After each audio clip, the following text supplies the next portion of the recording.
This is a Compass MS Care event. My name is Stuart Schlossman. I'm president and founder of MS Views and News. And tonight, I want to let you all know that it is a Compass MS Care program. We do these in rural America and underserved communities around the United States. So we have for tonight's program, EMD Serono, Sandoz, Banner Life Sciences, Genentech, Biogen, Bristol-Myers, Squibb, Sanofi, and Novartis. And I want everybody to give them a round of applause because we couldn't do our programs without them. Additionally, for tonight, we had exhibitors of Bristol-Myers, Squibb, Banner Life Sciences, Horizon, Genentech, Alexion, Janssen, and Novartis. And again, all of them come to our programs not just because of who's speaking, but because they believe in what we are doing for the MS community and providing these events. We have Bri Rhea, and Bri has been doing a program with us on our Moving MS Mondays, where we have physical therapy twice a month, we have Pilates once a month, and we have yoga once a month. And Bri is working with us, and she does chair Pilates. She's going to be here tonight demonstrating for you some of the techniques, the reasons why. Also, she'll tell you a little bit about Contrology, right? And Contrology, yeah. And she'll be speaking with you about that as well. Maybe we could get somebody up here to work with her, and you just have to consent that you're online, all right? But thank you very much. Come on up, Bri. Take it away. Thank you. All right. Hi, everyone. Thank you so much for coming tonight. Hope everyone enjoyed dinner. Is anyone else feeling like cold in here? Yeah. So let's get moving first before we even dive into the presentation. If you don't want to move, you don't have to. But I'm going to take a seat first, and if you want to pull your chair away from the table, bring your hands across your chest and sit up nice and tall as if there's like a string being lifted and pulling your head up towards the ceiling. Yeah, and so with those hands across the chest, or like even like you're a genie, you can reach them out in front of you and start to rotate your spine from right to left. As you inhale, you come center, and as you exhale, go to the other side. Okay. So I want you to notice that like as you're rotating, are you kind of like bending a little bit to the side, or can you feel as if your body is like a carousel? I want you to think about rotating around that pole that's in the middle of the carousel. Okay. And then if you have room, just put your hands down by your side. Reach the left arm. I'm going to mirror you guys. Left arm up and the right arm goes down. And then switch to the other side. And like that should, hopefully that feels like really good. Just getting into that movement there, into that stretch. And keeping the feet flat onto the ground here. Notice like how the butt or how your bottom is maybe lifting up, or is it trying to sink down into the chair? We want to try to keep everything anchored. So also where you're seated, like go ahead and try to put your hands onto your hips and lift one leg at a time. So if your legs are underneath of the tables, try to hit the bottom of the table. Can you lift it up equally with both legs, okay, with where you're at? And it's okay if not. Sometimes like we have those imbalances from right to left side, so maybe you can like lift it with your arms and then hold it up, building up that strength, lifting the other leg and then holding it up. So those are some examples of moves that we do, as Stuart was telling us, on those Movement Mondays. And so my name is Bri Rhea. I'm a clinical Pilates instructor. I am a movement educator and specialist. My degree is in exercise science. I actually went to College of Charleston, right down the road. And I work at a studio in Greenville, South Carolina. It's called Core Grow Strong. And I also have my own business. It's called Movement Studio. And the reason why it's not spelled wrong, it is the reason why it's spelled that way, is because what brings movement or what brings meaning to your movement? Is there anything that in your life you realize that like, oh, like this really brings meaning to like how I move throughout my day? You know, what gets you out of bed in the morning? What brings you that passion, desire, or fuel for your life? So when we talk about what Pilates is, it's actually a man. His name is Joseph Pilates. He was born in 1883 in Germany. And this is him on the left side at 57 years old, and then on the right side a year before he died at 82. But he really did live what he preached, okay? He preached that movement is medicine, okay? He lived the Contrology theory. So this is a picture of like a group class. It didn't start with the apparatuses that I'm going to show you in a moment. It actually started on the ground. He had a background in movement. He did a lot of yoga. He did a lot of bodybuilding. His father was a circus performer, and his mother was an herbalist. She was a naturalist. So he had those two blends of his parents helping him kind of, not in a, I don't want to say like fix himself, but when he was younger, he was actually very sick. He had rickets, he had asthma, like he had lung issues, and he healed himself through movement, okay?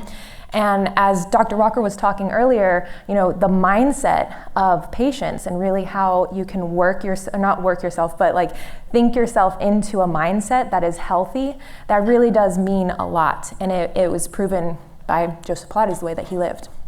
So this is one of his original apparatuses, and they are called apparatuses, apparatuses, and he originally worked with bedridden patients. So when people say like, oh, I can't do that, like that's an exercise routine, like I would never be able to do that, like give it a chance, because he worked with bedridden patients. This is where he came up with the reformer. The Cadillac, which you'll see in a moment. They sometimes look like torture devices, but what they do is they give you the support that your body needs so that you can move through certain ranges of motion. Motion that you might not think that, oh, I can't even lift my arm up that high, but when you have the assistance of springs, of the resistance helping that arm up, then what it does is it creates, we'll talk about the neuroplasticity of building those new neural pathways in order to then lift your arm up on your own. Okay, and so this is an example of his like biggest, like most, it's the best kind of apparatus on the market. It's called the Cadillac. And this is an exercise called breathing. And as we'll go over, we have 6 different principles in Pilates. The first one is the breath. Okay, we move with the breath. And so if you move with us on our Movement Mondays, especially during Pilates and yoga, you'll notice the teacher saying, inhale, exhale as you twist, inhale, exhale as you fold forward. And so the breath gives us this sort of rhythm, this guide to help us move into and out of these different exercises. Okay, so we know that Pilates is a man, but what is it when we talk about the different sort of exercises? It's a low impact exercise that strengthens and lengthens the body. Okay, these movements, that means when we strengthen, it helps us to lift up taller, whether you're seated or standing, for posture. The alignment of your spine, some of us when we're like constantly sitting off to one side, like we start to feel that curvature through the spine. So it helps to bring alignment and awareness, core strength, overall body control. So imagine if you could control everything that you do throughout the day, you have that amount of strength to continue with energy throughout the day. So as I already talked about, the motions are centered around the breath and control, and we connect the mind to the body. So everyone, like where you're seated right now, take a moment here to close the eyes. And you might not have noticed it yet, but can you feel like your big toe on the right foot? Okay, maybe give it a little wiggle if you can, or on the left foot, okay? Notice how the clothes are sitting on the body, okay? So these things that we don't normally pick up on in our day-to-day life, like try to notice if like your head is lifted tall away from the shoulders. Do both shoulders feel like they are aligned with each other? These normal things that we sort of move through our day with without this sort of focus and control, we start to bring awareness and self-mastery of these movements. So when a teacher says, you know, like lift your right arm forward out in front of you, are you able to feel that right arm lifting, or does it kind of like shoot up out of the way and you don't have that sort of control or awareness? Okay, so Pilates is a way of life. Okay, it's not just something where it's like, oh, it's 7 o'clock on a Monday, it's time to do Pilates. What you can do is you can start to implement and complement your lifestyle routine with what you learn in Pilates. Okay, so the benefits of Pilates, and then the benefits of Pilates with MS. So as I talked about, we have the 6 main principles of Pilates. We have the breath. So everyone take like a big inhale in. Make sure that you don't have any food in your mouth so we don't get it like choked in the airways. Okay, so a big inhale in through the nose and a big exhale out through the mouth. Now do that again. Inhale in through the nose. Exhale out through the mouth, and then keep exhaling. Keep going, keep going, keep going, keep going, keep going, keep going, keep going, keep going, keep going until you're like, towards the end. And what do you notice? Like maybe you notice that there's a little bit more core activating when you exhale that breath out. That's why this is the center, our next Pilates principle of movement with Pilates, okay? You move from the center of the body. So there's a theory called like starfish theory. I love it because it's a great example. If you're not if you're a starfish, but think of a starfish. The starfish doesn't just wiggle, it's one little tentacle off towards the end. It has to move from the center of the body to be able to then move, I know it's not called a tentacle, but the arm or the leg or the top part of the starfish. Okay? So we always think of moving from the center. So when we lift our legs up, when you're on your chairs or when you're standing, don't just lift the leg and then like try to heave it forward, but lift it with control, the next Pilates principle. Okay? So if you can control your movement from step to step, from moment to moment, from day to day, from week to week, month to month, then you have that control of your life. And isn't that empowering? Okay. You have the concentration as well, which really takes like the mind to body connection. You have to concentrate on that connection of like, okay, if I want to move that right big toe, I'm going to lift it up, I'm going to move it in, I'm going to move it out, I'm going to roll it around in my shoe real quick. Okay. You have to concentrate on that. And then so when we talk about the precision of our movement, so if we're sitting on the front edge of our chair, which we'll do towards the end here of the class, and you lean back, can you be precise with the movement? It's almost in a way very robotic, but at the same time graceful. So we start to kind of blend the flow of one exercise, one movement principle with the next, okay? It starts to become a sort of dance. So if we have multiple sclerosis, why do these main principles matter at all? With breath, you have more energy and the ability to clear and relax the body, okay? The brain, the body, the muscles, they all need oxygen to function, okay? So if we can take bigger breaths in, if we can take bigger breaths out, then we can clear the airways, we can bring more oxygen, more nutrients, more minerals to the muscles, to the brain for what they really want and need. With the centering principle of Pilates, that means that with a good, strong center of the body, we have good posture, good alignment. We are aware of like if our right shoulder is kind of lifted up towards our ear, which is a tendency of mine because I hold my purse on that side. So that awareness, that posture, the center of the body. With control, if we have control over our body, instead of being in that sort of like slumped forward position, like we can have the energy to be able to stay upright. And even with this slumped forward position that I'm demoing for you right now, this cuts off about 30% of our airways. So then all of these principles, you can see they start to build onto each other. With concentration, remember that mind to body connection, that neuroplasticity. If we have, like the analogy that I love to give is like a railroad track, okay? So as you're building that railroad track, like it's an unseen, unknown land, okay? That railroad track needs to be built.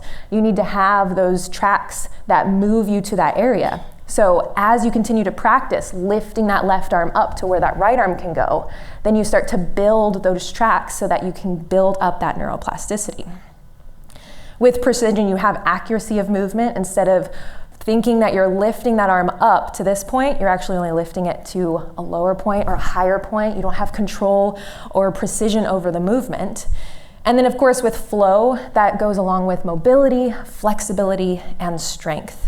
Okay, we always have to have those in our own exercise routine. Has anyone done Pilates here before? Yeah, awesome, nice, great. Did you guys like it? Did you enjoy it? Yeah, okay, awesome. So how can Pilates help? It's mindful movement. I'll be going over some research articles, there's just two, but that have recently been done in the past like 5 years of how mindful movement really does help, like to keep the neuroplasticity going and to keep the body moving. So with yourself, sitting at the edge of your chair, scoot yourself forward if you'd like to move with me, okay? Feet are planted onto the ground. Start with that spine lifted, good, that string is pulling you up. Maybe it's like you've got a birthday hat on and somebody's trying to yank it up and you're like, no, don't take it off.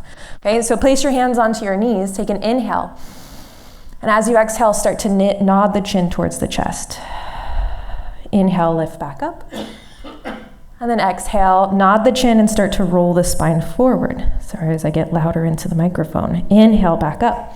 So I want you to start to go down inch by inch, slowly rolling down as if you're rolling away from a wall that's back behind you. Inhale up. So this is flexion, okay? We roll forward to get the entire spine to move in that sort of roly-poly position. Now we're going to continue with that movement, extension. As you lift the spine, think of the spring now pulling your heart up towards the ceiling. As you nod the chin forward, rolling forward, only work through limits or ranges of motion that feel good for your body. We lift up and pull that heart up towards the ceiling. Maybe even pull the hands back behind you. As you exhale, repeat that one more time into your flexion. Inhale, stack the spine, pull the hands back behind you like you're giving somebody a high five or a high 10, or I guess a low 10, and then stack the spine back up tall. So we started with this, this was our second one, our lateral flexion. That's where we move into your side bends. So if it felt good before, you can also place your hand onto the chair if like going down into the abyss is too much. Then lift back up, the other hand goes down onto the chair, reach the other arm up. Okay. And then we're going to add that rotation to it. So if your left hand is down onto your chair and your right arm is up, rotate that right arm over and across to the left outside of your leg. Then your right arm goes down and your left arm comes up, over, and across to the outside right side of your leg. Okay. So those are some movements that you can kind of meld together that we do during our Movement Mondays. So proof that Pilates can help. This is just a randomized controlled trial study and test that they researched like, okay, if this is done online, like if these services are offered online, will it even work? And this is perfect because in our Movement Mondays, that's exactly what we offer. The physical therapy twice a month, the Movement Mondays with Pilates and yoga also twice a month. So this was an 8-week study. It compared chair yoga and mindful movement just for 8 weeks. They also did daily journals, and throughout the study, they had a pre and post questionnaire. How do you feel? How don't you feel? Like, what did you feel changed? Those kinds of questions were asked. So they found that online delivery of mindfulness programs may be feasible for people with MS. Okay, that's pretty good, right? I mean, if it's going to help, why not? If you're going to feel good about it, why not?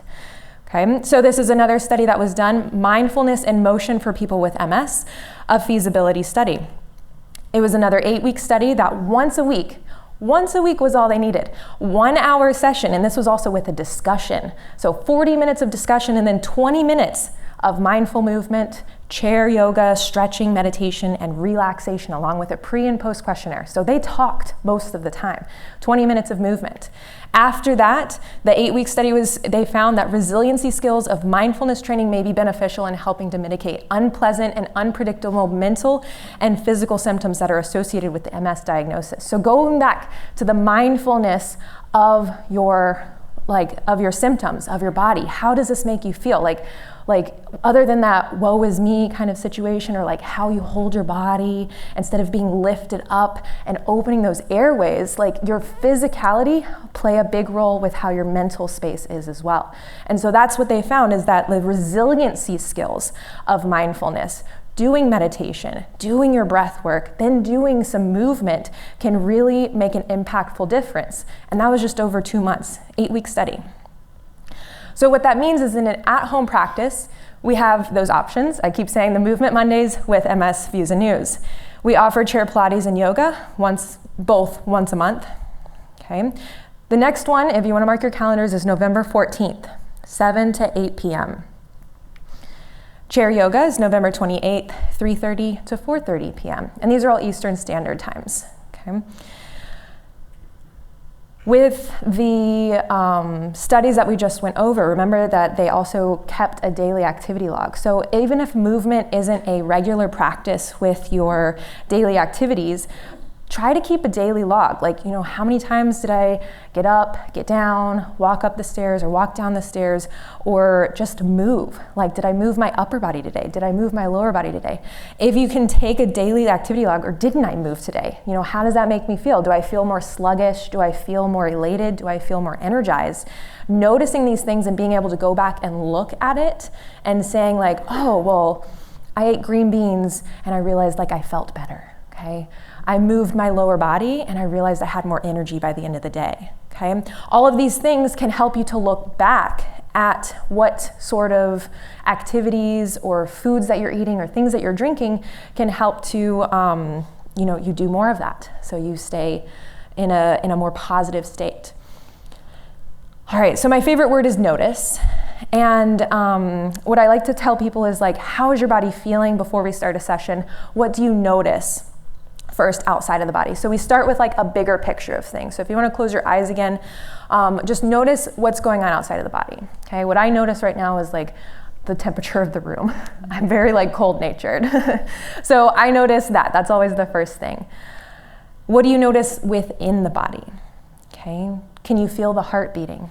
Can you feel the lungs expanding, breathing in, breathing out? Maybe you're breathing in so much to where the belly expands out and you feel it moving in 360 degrees from front to back, side to side, up and down even.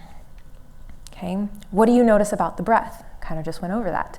But do you notice if you're shrugging the shoulders up and down when you breathe?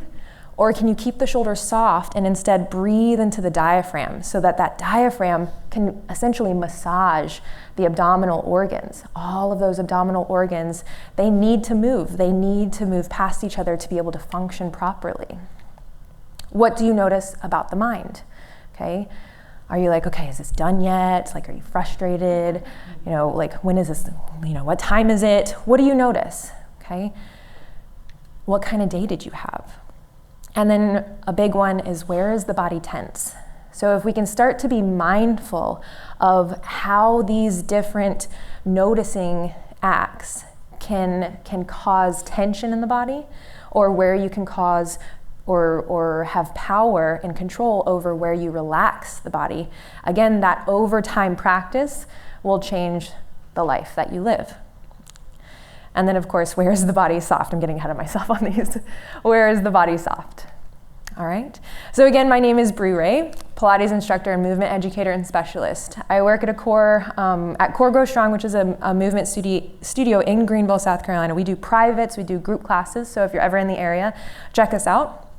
And then if you'd like to check out my business as well, I live in Simpsonville, which is another just little town of Greenville, and I practice out of my studio there. So yeah, thank you. Those are the credits from today's slide, and if anybody has any questions, please let me know. Great, thank you very much, Bri. Does anybody have any questions for Bri? Great, thank you. Thank you. Do you know if there's a way to search for Pilates classes for MS that are more local to where we live? Oh, more local? Type in Pilates for MS, like in my area, in Charleston, but there are some great like online opportunities. Our MS Mondays, we record them. So if you do a class with us and you're like, oh, that was a great class, like I want to do that again and practice that movement. Like I had a really hard time lifting my right leg versus my left. How do I get better at that? How do I grow that neuroplasticity? It's on YouTube, like within the next 48 hours. So that's a great opportunity. There are a lot of Pilates studios here in Charleston. Like I know in Mount Pleasant, there's Pilates of Charleston. There's some club Pilates that are kind of sprinkled around. So if you do call up a studio, ask them, like, do you have any Pilates instructors that specialize in MS, multiple sclerosis? If they're not familiar with it, just be a little wary, like let them know beforehand if you're still going to try them out. But it's like movement is medicine, so remember that. Most Pilates instructors are well versed in most movement exercises. So if you can't do one thing, they will find a way. There's always a way. Yeah, good question. Thank you. Great, thank you. Anybody else have questions here? If not, I have a couple online. Okay, the first one being from online is that how long should you be doing Pilates for each day? That's a great question. So you can do Pilates every day if you wanted to, because remember, it's moving from the center of the body. If you notice like, oh my gosh, I'm like really sore up in my neck or in the top of my shoulders, then you're probably like lifting from the top of the shoulders instead of like moving from the center and like the back of the body where those bigger group of muscles are. So if you're constantly moving from like a little muscle like the bicep, which will move through, like we hold, some of the props that we use are like water bottles, household goods that you can find like anywhere. So we will do things like a bicep curl, but that doesn't mean that we are going to be just like hammering out those bicep curls, for example. So the answer to that question is you could do it every day, but I recommend if you are going to do it every day, 30 minutes is basically all you need. You know, you could do it for an hour, but it's something where you have to focus on like how your energy levels are, what your goals are as well, and what it is you're trying to accomplish. So yeah, good question. Okay, the next one was, how many times a week should you be using the Pilates exercises? Well, you can use them every day of the week if you wanted to, but if you wanted to have like a set routine, you could do like a Monday, Wednesday, Friday, or a Tuesday, Thursday, Saturday. Something to where if you do notice you're sore, or if you do have any sort of aches or pains after that, or you kind of just want to give yourself that little bit of like, let's see how it feels the next day, break it up to where you're doing a full body movement routine for just 30 minutes every other day. Okay, thank you. And another person asks, if you can start with chair, if you can only start using Pilates by doing chair therapies, is it possible then to just easily switch to stand-up version? It depends on the person. So I work with a client who is mostly chair dominant, chair ridden, and but her goal is to get up out of the chair. Okay, so we work on first strengthening the lower body, strengthening the core, strengthening the upper body, so that eventually she doesn't have to rely on the props in front of her or the walker in front of her, where we have her to the point of doing 8 to 10, like lifting completely out of her chair and then going back down, coming back up. So she squats down, she lifts back up. She goes down and comes back up to the point where she has control over her body. It's not something that we did like right off the bat, but it is something that we worked our way up to. So it just depends on the person. Okay. Anybody else? Any questions? If not, thank you, Bri, for being here. Let's give her a round of applause. All right. Thank you very much. And again, thank you for our sponsors. Have a great night.